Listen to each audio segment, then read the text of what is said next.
Lobster used to be the least classy food in America. Lobster hasn't always been a luxury food, reserved only for fancy dinner dates and bougie mac and cheese. It actually used to be considered poor man's meat. When European settlers first came to North America, there was basically lobster everywhere. They would wash ashore in 2-foot-high piles. You could just walk along the beach and collect them like seashells or garbage. And since there was so much supply, lobsters were cheap as hell and had a bad reputation as poor folk food. Native Americans used lobsters as fertilizer and fish bait, so basically trash.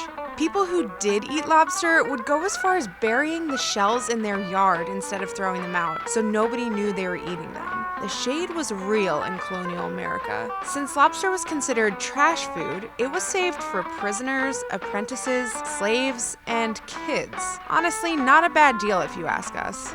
The lobsterism got so intense that some servants made their employers sign contracts saying they wouldn't feed them lobster more than twice a week. But the turning point for our pinchy pals? Canned food.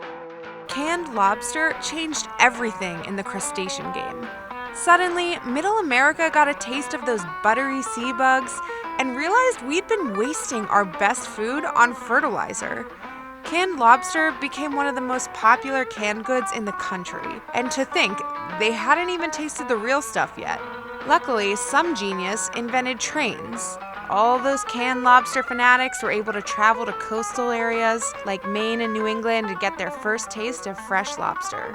People started to realize lobster was straight satisfaction in a shell.